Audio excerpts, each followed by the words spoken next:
주님께서 여러분과 함께 성 루카가 전한 거룩한 복음입니다.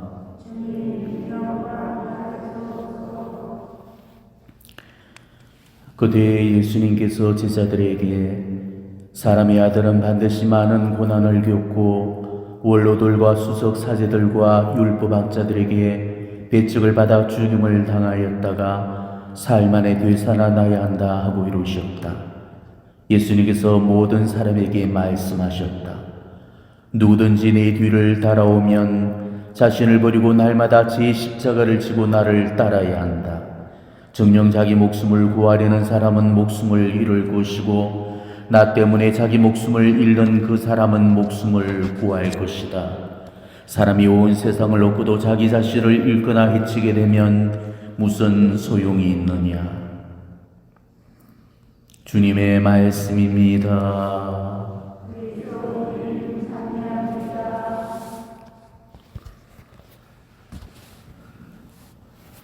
누구든지 내 뒤를 따라오려면 자신을 버리고 제 십자가를 날마다 지고 나를 따라야 한다. 사순절이면은 가장 많이 듣게 되는 성구입니다. 근데 지금까지 우리가 별 생각 없이 접해왔던 이 성구가 사실은 우리를 가장 많이 아프고 힘들게 합니다. 왜 아픈지는 말씀대로 살아보시면 다 아실 겁니다. 사순시기는 우리를 십자가의 삶으로 초대하고 있습니다.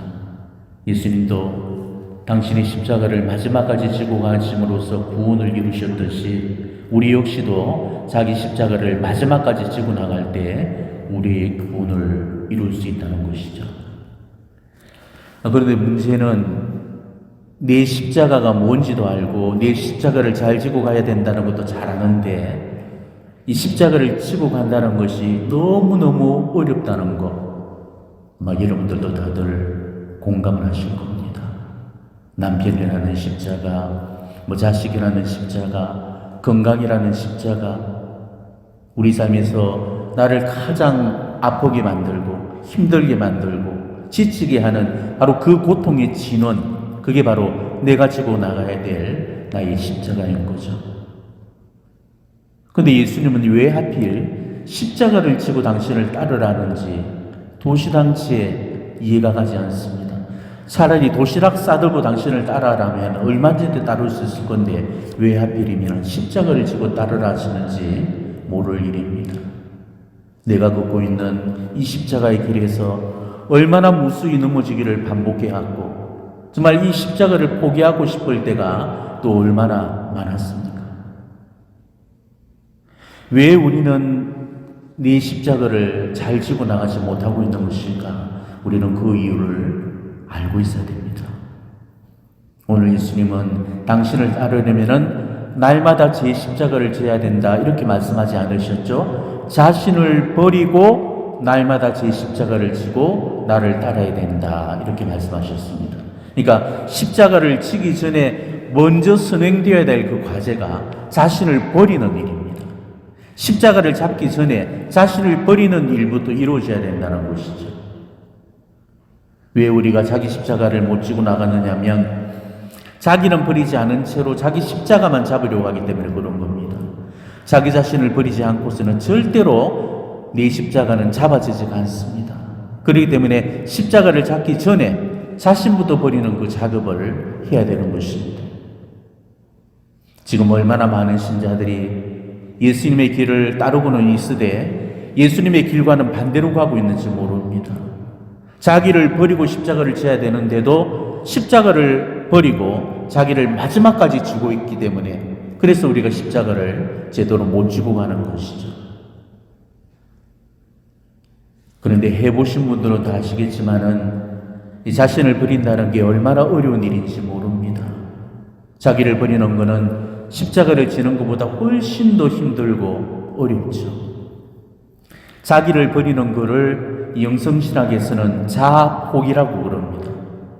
이 자아포기는 어쩌면 죽는 것보다도 더 힘들지도 모릅니다. 그래서 다들 자아포기를 하기도 전에 자포자기부터 해버리고 마는 거죠.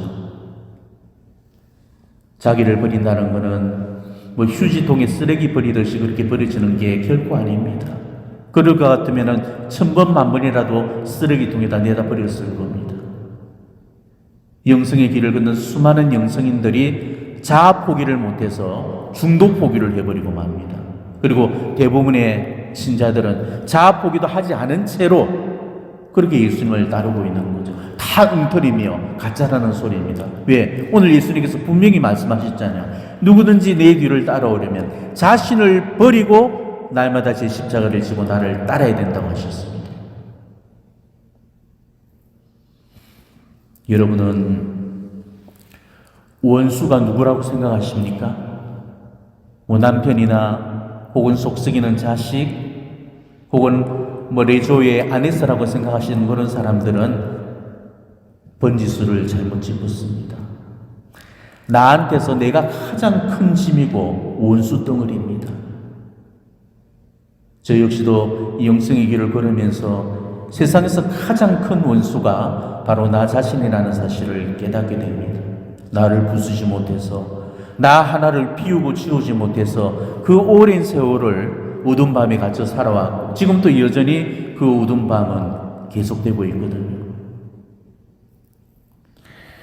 가시나무 새라는 그 노래를 아시는가 모르겠습니다. 아주 의미심장한 가사를 담고 있기 때문에 여러분들과 함께 나누고 싶습니다. 내 속엔 내가 너무도 많아 당신의 쉴 곳 없네.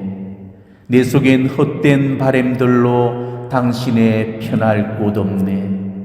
내 속엔 내가 어쩔 수 없는 어둠 당신의 쉴 자리를 뺏고, 내 속엔 내가 이길 수 없는 슬픔 무성한 가시나무 숲 같네. 바람만 불면 그 메마른 가지 서로 부대끼며 울어대고, 쉴 곳을 찾아 지쳐 날아온 어린 새들도 가시에 찔려 날아가고, 바람만 불면 외롭고 또 괴로워 슬픈 노래를 부르던 날이 많았는데 내 속엔 내가 너무도 많아서 당신의 쉴 곳 없네. 어쩌면은 우리와 예수님과의 관계가 이렇지 않는지 모르겠어요. 지금 내 속에 내가 너무도 많아서 그래서 내 십자가도 지고 가지 못하고 있는 거고, 그래서 예수님의 자리도 내어드리지 못하는 게 아닌가 싶습니다. 이번 사순절에는 우리가 십자가를 잡기 전에 자기를 버리는 일부터 다시 시작을 해봤으면 합니다. 내 뜻, 내 주장, 내 고집, 내 기호, 내 취향, 내 자존심, 이런 따위들부터 하나씩 지우고 비우고 버리는 작업부터 새로 해봤으면 합니다. 그러면은 아마도 내 십자가가 훨씬 수월하게 잡아지리라 여겨집니다. 오늘 복음에 비추어서 자기 자신을 다시 한번 돌아보시고 새로운 결심 복원해 보시기를 바랍니다. 아멘.